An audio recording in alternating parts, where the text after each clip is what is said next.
A terrible incident has occurred at Fredbears' family diner.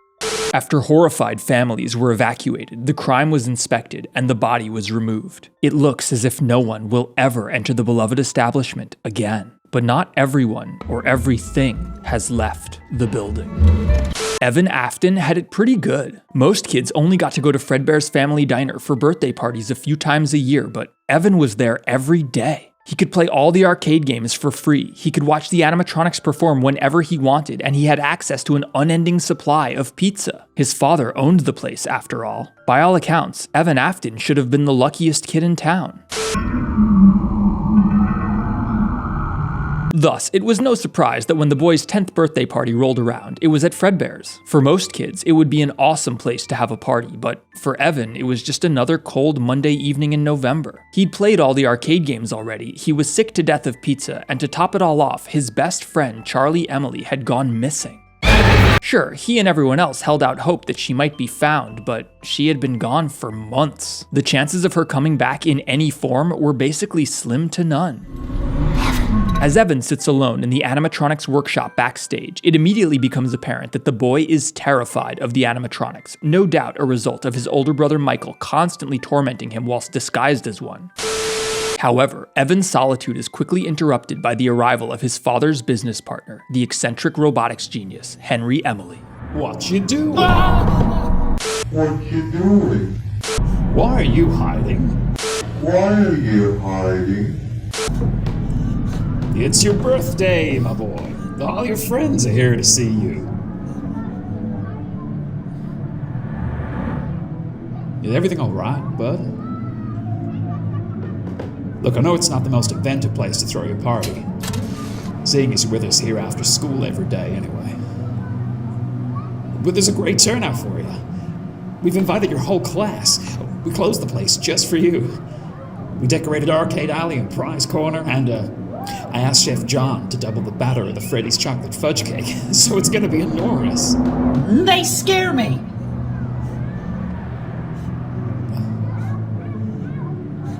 What do you mean? Fredbear and Bonnie? While Evan's father manages the business side of things, Henry Emily is the artist, the visionary. A quiet, reserved man, Henry built Fredbear and Spring Bonnie, and he's incredibly proud of them to the point that he's visibly hurt upon learning that they terrify Evan. Well, what's wrong with them? They're running so well now. I spent months tweaking the movement on them to get them to move as smoothly as they do. New servos, new skins. I even got the new hydraulic jaw for Freddy. That was ordered express from Aaron in Florida. Cost a small fortune, mind you.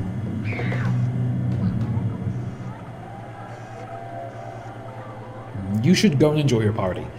I've got to set the next show up. Go have a bite to eat. I'll catch up with you.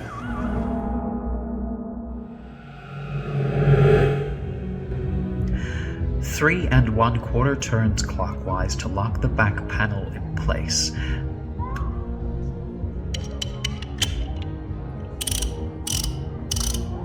This will allow for a tighter connection between the spinal pneumatic tubing and the... Oh, hey there, kiddo. Good to see you're up and about. That's the spirit.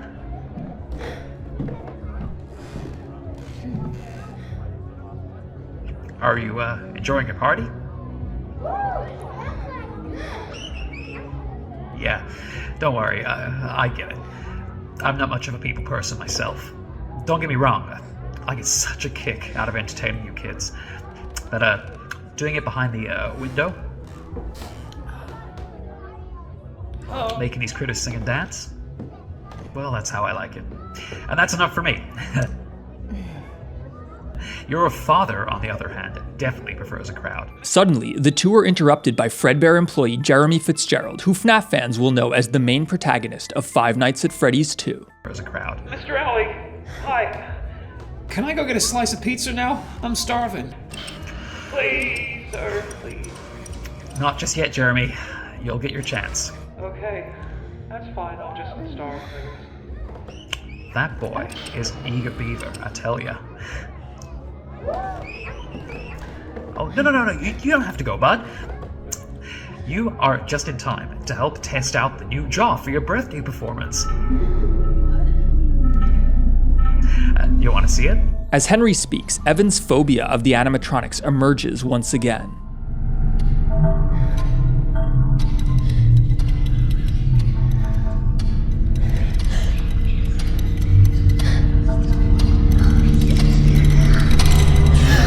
What?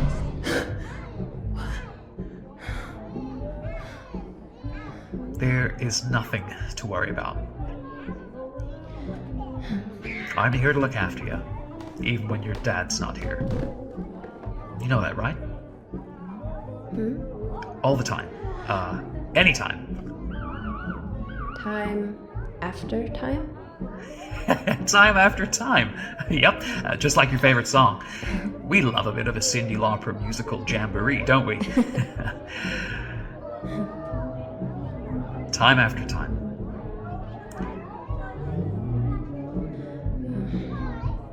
Look, let me show you. Unfortunately, Evan wasn't subscribed to the Theft King channel, and thus he hated puppies and kittens. Evan, you don't hate puppies and kittens now, do ya? Subscribe to Theft King. God, you are not a little tyke anymore, are ya? Mr. Emily, do I test the jaw now? Hang tight, Jeremy. Please, I'm really hungry. I just want to get a slice of pizza. We're still working on him. God. Okay.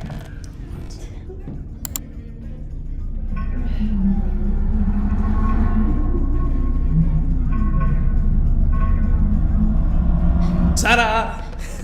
Now, it was supposed to arrive last week, but it only got here this morning. Would you believe it? Got some postal service for you. It works, I think, which is great. But the pneumatics seem to be a little off. It says here on the paperwork that instead of 6 pounds per square inch, it has a 60 pounds per square inch. That's a little overkill. Not sure if I wrote something down wrong.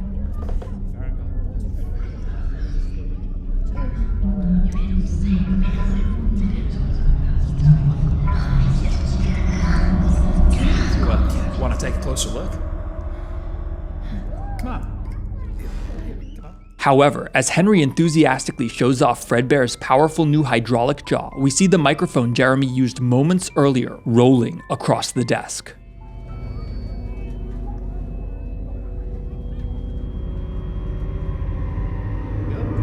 If you look in his mouth, there you can see how the pistons provide a quick burst of movement the jaw needs to be able to perform and respond quickly to lyrics. Pretty neat, huh? Also, I've shifted his voice box a little.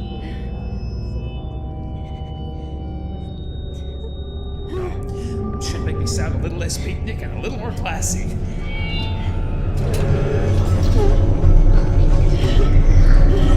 Henry! The man behind the slaughter.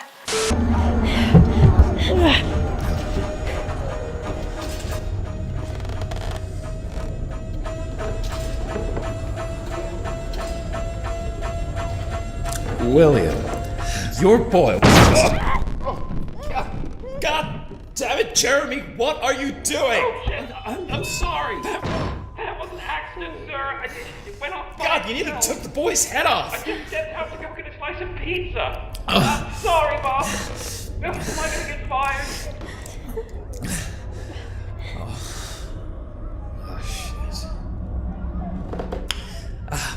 William, your boy was just curious about... About what?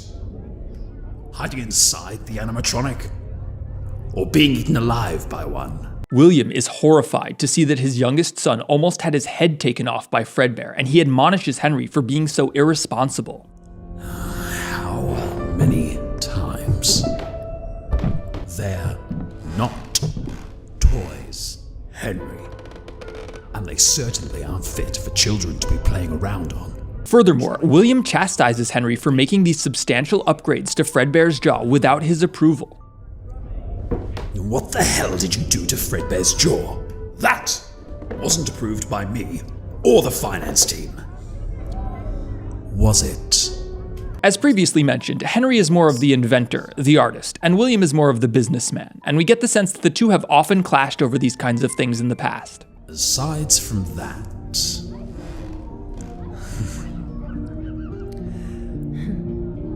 Happy birthday, son. William is scary and kind of looks like a vampire, but he does seem to care for his youngest son, Evan. Perhaps his arrival signifies that things will turn around for the young boy and that he'll end up having the greatest birthday party of his life.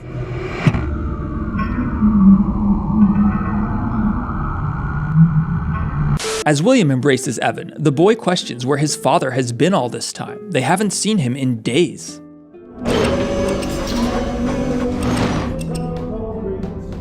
Now, why are you back here with Henry? Are you not enjoying your party? Do you not want to go and play with your friends? Well, where have you been? He's got a point.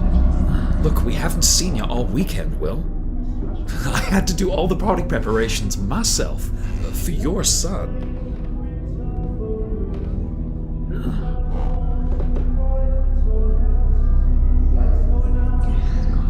Well, I flew to the Arizona location for their grand opening. I wanted to go in and make sure everything had run smoothly over the weekend. William has been busy opening the franchise's 5th location, a brand new restaurant with an all-new cast of redesigned animatronics, Freddy Fazbear's Pizza. So that new restaurant takes priority over your boy's big day? Yeah, that's great.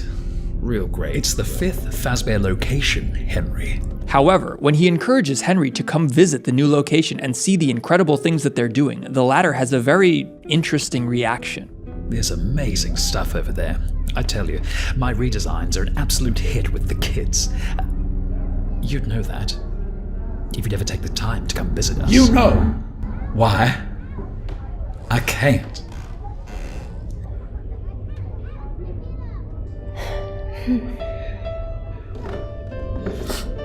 I'm not ready. Henry has tried to distract himself with work, but the reality is his daughter Charlie has been missing for months. But Henry is still holding out hope that she might return. He's still looking for her. Did you put the decorations up in Arcade Alley? Yeah. Prize corner 2. And what about the cake? Freddy's chocolate fudge cake. His favorite. I doubled the batter since he's turning the big one. Double digits. Should I have asked the finance team as well, or is that decision okay with you? Good call.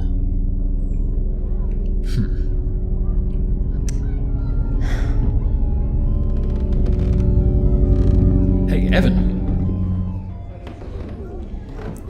Now, I've been saving this for you for a long time now.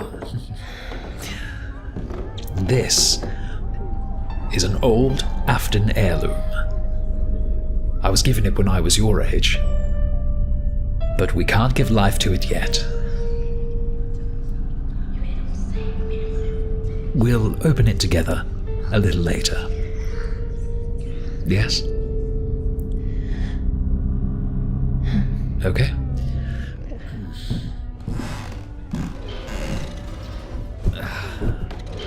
Henry, meet me in my office in about half an hour, all right? There's been some developments. Sure thing, old friend.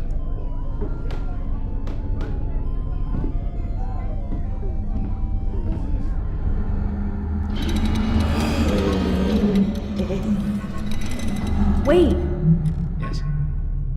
will you be back in time for cake?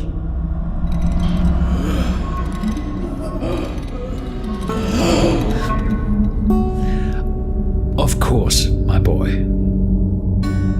I always come back.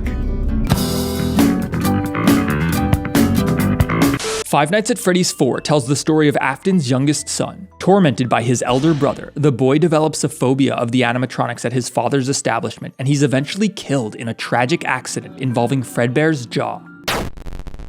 Was that the bite of 80? We all know this story. It's the beginning of the Five Nights at Freddy's lore, and it serves as the foundation for the rest of the story. Jake Ryan Southgate's First Night as Freddy series acknowledges that, and interspersed amongst the scenes of Evan's birthday party are flash forwards to later that night. Somehow, despite his tragic fate at the jaws of Fredbear, Evan is alive.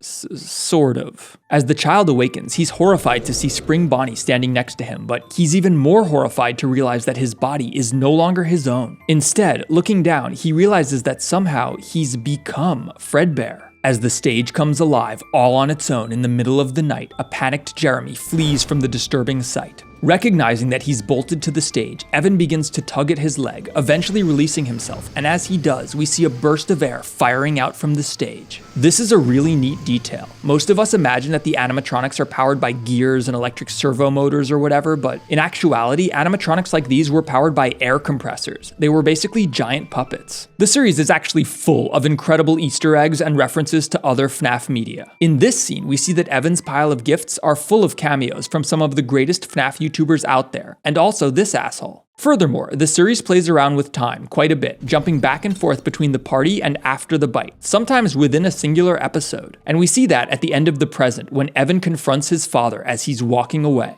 Wait. Evan leaves the stage and begins heading towards Arcade Alley when the episode cuts to later that night, after Evan's tragic death. We see Fredbear, now possessed by the boy, mirroring Evan's steps from earlier that day as he too approaches the arcade.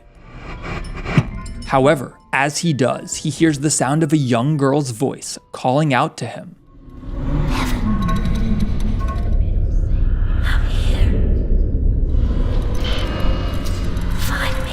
As he enters the arcade, we cut back to Evan's birthday party as the boy quietly walks amongst the machines. Strangely though, when Evan looks up into the mirrored ceiling, he sees Fredbear in his reflection. Suddenly, And he's walking around, sir. And he got up off the stage and it started stomping all around the restaurant. What?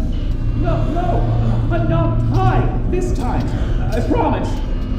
Look, you gotta believe me, Mr. Afton. I'm freaking out over here. I shouldn't even be here. It's a crime scene, man.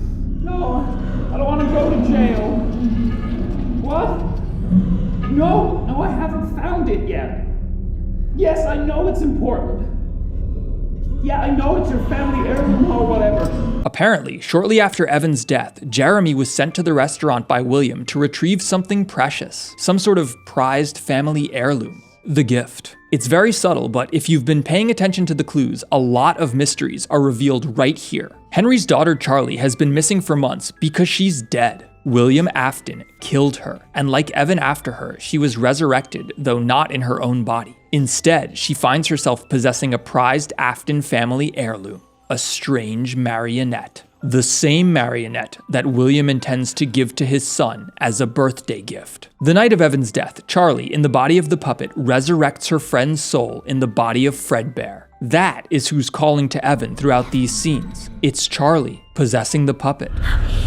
William has sent Jeremy to the restaurant after hours to retrieve the puppet. While Afton claims it to be a family heirloom, it's more likely that William knows that Charlie is possessing the toy, and he's afraid of what it's capable of. However, when Jeremy heads backstage to locate the gift, he finds that the puppet is gone. I just don't know where it's gone. Maybe it got up and walked away too.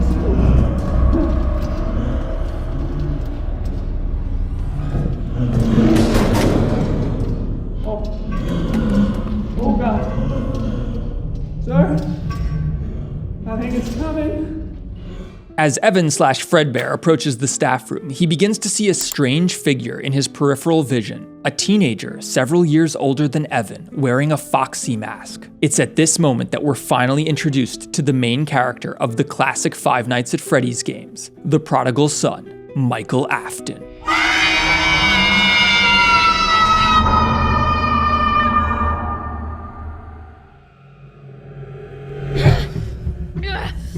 Get off me! Michael, stop! Stop it! Get lost!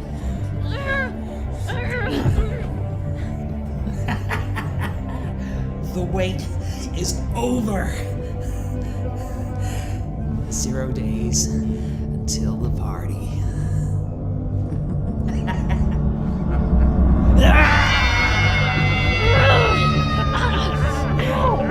So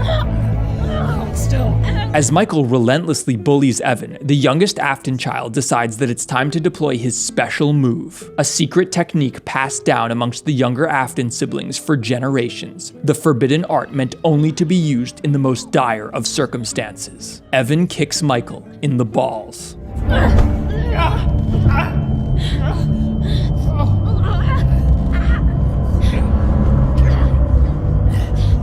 Get him! Get him! We're gonna come get you, Evan! However, as Evan tries to flee, Michael's friends begin to approach.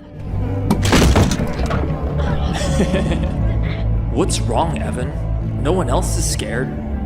Why are you? Wow, I don't know where Jake found this voice actor, but he sucks. Just, hold still, okay? Oh, look at me, I'm Baddington and I'm actually a talented voice actor, man.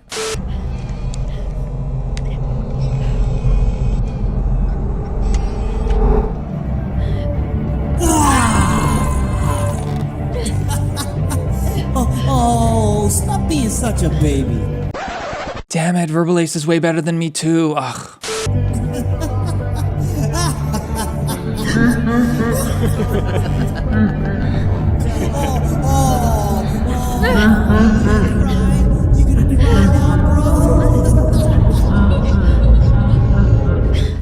As Evan cowers on the floor before Michael and his friends, we hear Charlie as the puppet calling out to Evan, communicating with him from beyond the grave.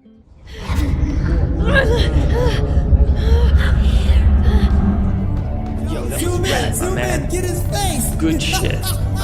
Yeah, sure, man. Well. Looks like you've run out of time, little bro. However, just as the bullies begin to close in, Spring Bonnie creeps up behind them. I think it's time I give you your birthday present. Just hold still. Wait, Dad, no, wait. How many times? Leave that little guy alone. The fuck is you gonna do if I don't? Wait, no, please, I was just joking, Dad. As William drags Michael away, the boy's face is revealed, and he's so ugly. Seriously, I couldn't put my finger on it at first, but he looks like Billy Ray Stillwell from Twisted Metal Black. And if you know this reference, then you're cool as hell. Twisted Metal Black is sick. I'm gonna make a video about it someday. Dad, wait. What in the hell is going on here?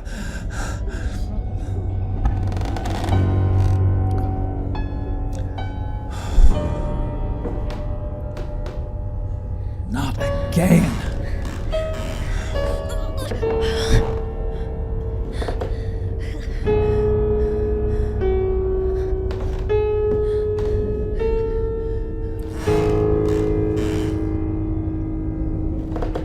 It was just a prank, Dad. No, wait, Dad, no! Oh, Henry, help me, man! Oh, I'm gonna find you, Evan! I'm gonna find you! Ah!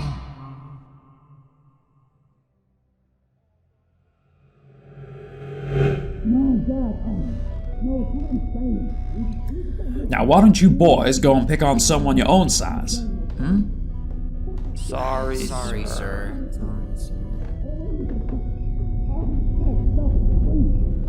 And don't you be playing around with Mr. Afton's camera equipment like that, alright? That's expensive stuff. After admonishing Michael's friends for bullying Evan, Henry moves to comfort the traumatized child.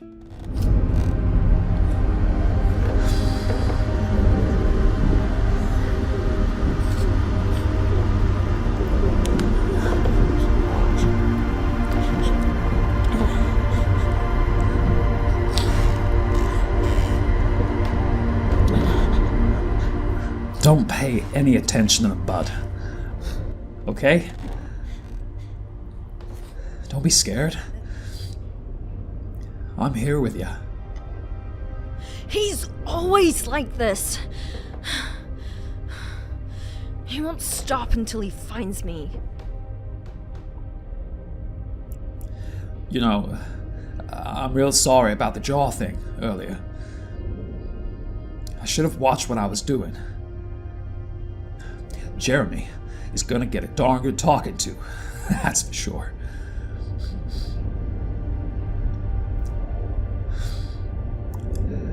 I mean it when I say I'm here for you, you know? I really am sorry, Evan.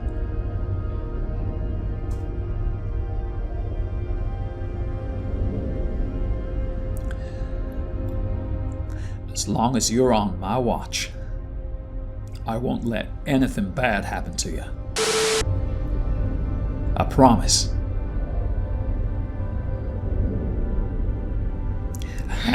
And for what it's worth, your brother wasn't even invited. Little punk and his posse can't help but gatecrash and cause a scene. You know how he is.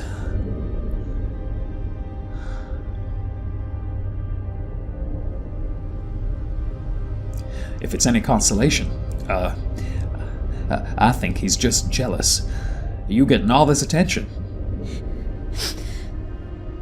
Really? Uh-huh. I reckon so. Your father cares a great deal about you. Not sure where he went wrong with Michael. That boy didn't always used to be Such an asshole! Well, language, young man. But yeah, an asshole. We learn that Charlie wasn't just friends with Evan, she was also friends with Michael, and Henry ponders if perhaps the eldest Afton child is acting out in response to her disappearance. I think him losing Charlie hit him harder than anyone expected.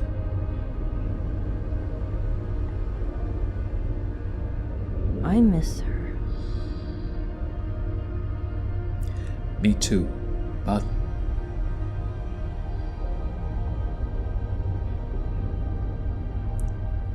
She used to love a good party. Always trying to make it the best she could. For us. Imagine if she just walked in here and surprised us. She only went missing in June, right? And we don't know if she's gone, you know? There's still a chance she can find her way home. There's always a chance, but who knows? If not today, maybe tomorrow?